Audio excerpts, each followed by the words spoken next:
A nation that should be one of the richest on earth cannot keep the lights on. Today, the average Cuban state salary is the equivalent of $25 a month. That is more value than Jeff Bezos' entire net worth. Jeff Bezos did not extract that from anyone. He created it from nothing. It is the central argument of our time.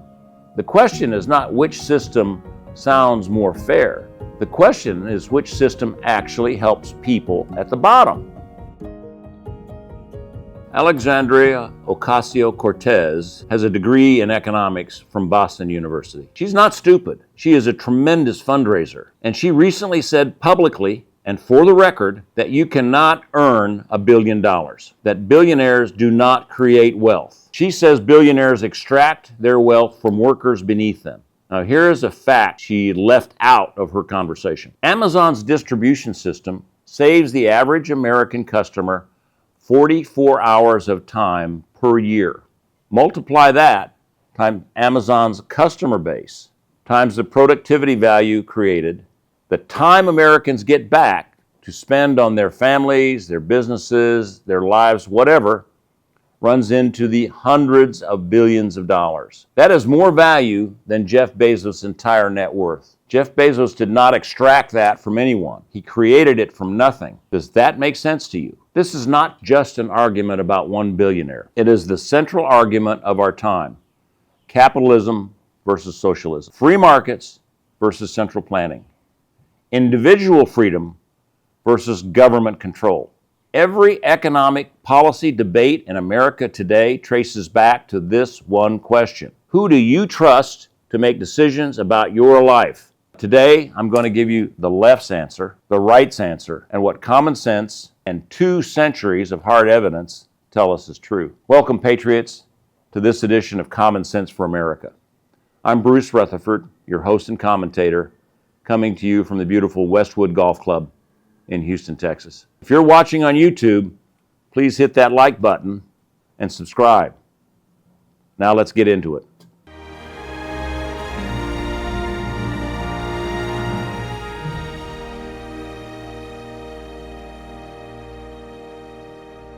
Here is the progressive case, and I want you to hear it fully. The United States has the highest wealth inequality of any developed nation. The top 1% own more wealth than the bottom 90% combined. Between 1979 and 2020, productivity in America increased by 61%. Now, worker pay increased by 17.5%. Where did the other 43.5% go? To the top. The left argues that capitalism, left unchecked, does not reward hard work. It rewards ownership.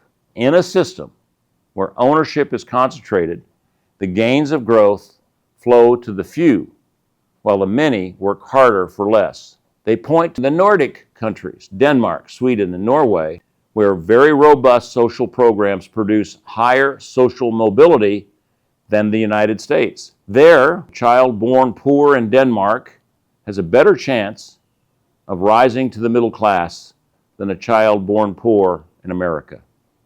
Now, that is a fact, and here's the thing. The inequality data is real. A fair conservative cannot wave it away.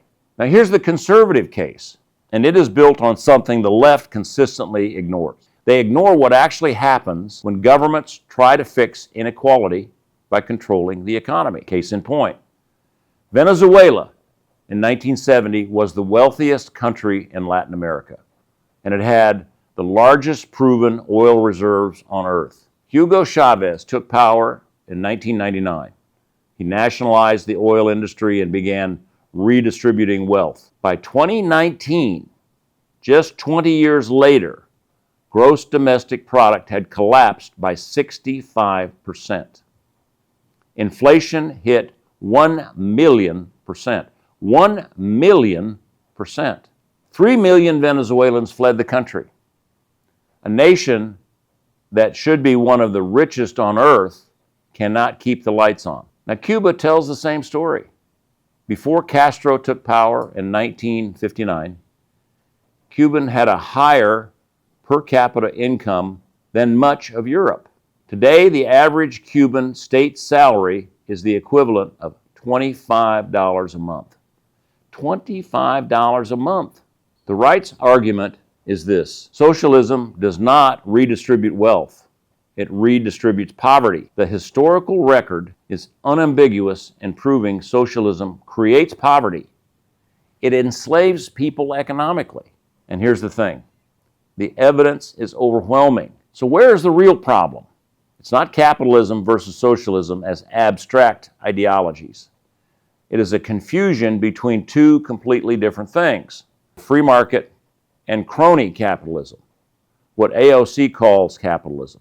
Billionaires using political connections to write rules that protect their position. That is not free market capitalism. It is the opposite. It is government power being used to pick winners and losers. Milton Friedman said it clearly: when you mix business and government, do not be surprised when you get business. The villain in this story is not the free market.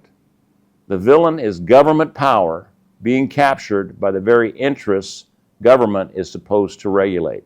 Here is the evidence that free markets work when they are truly and actually free. Chile in 1973 was an economic basket case. On the advice of Milton Friedman and his colleagues, the guys they called the Chicago Boys, Chile liberalized its economy, freed prices, opened trade, and privatized its pension system. By 2000, 21 years later, Chile had the highest per capita income in Latin America. Its poverty rate had fallen from 45% to 11%. Its pension system, where workers own their own retirement accounts, produced returns that put American Social Security to shame. The same experiment ran in South Korea, Singapore, Taiwan, and Hong Kong. All were desperately poor in 1960. All four embraced free market economics. With the exception of Hong Kong that was taken over by the Chinese, all four are now wealthy, modern nations. The experiment has been run. The results are in. Free markets and capitalism are the right route. Now, I want to answer AOC directly because she's not entirely wrong about one thing. When government and corporations collude, when Wall Street gets bailed out and Main Street goes bankrupt, when drug companies write the regulations that govern themselves, when tech monopolies use their scale to crush competition, that is a legitimate problem. Now, the answer is not to hand government more power over the economy. And the government is the mechanism being captured, but it already has the answers to solve the problem. The answer is less collusion, more competition, and more antitrust enforcement with actual teeth. Now, common sense tells us this. Free markets create wealth. Socialist governments create and redistribute poverty. The evidence is not theoretical. It is Venezuela, Cuba, the Soviet Union, North Korea, Laos, and Vietnam on one side. And note that China has employed capitalism to compensate for its communist flaws. Now, on the other side, we have Chile, South Korea, Singapore, the United States, and many others. The question is not which system sounds more fair. The question is which system actually helps people at the bottom. And on that question, the data is not even close.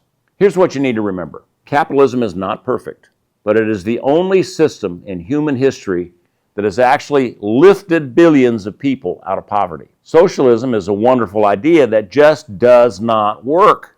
As Thomas Sowell said, it is only as a reality that socialism has been disastrous.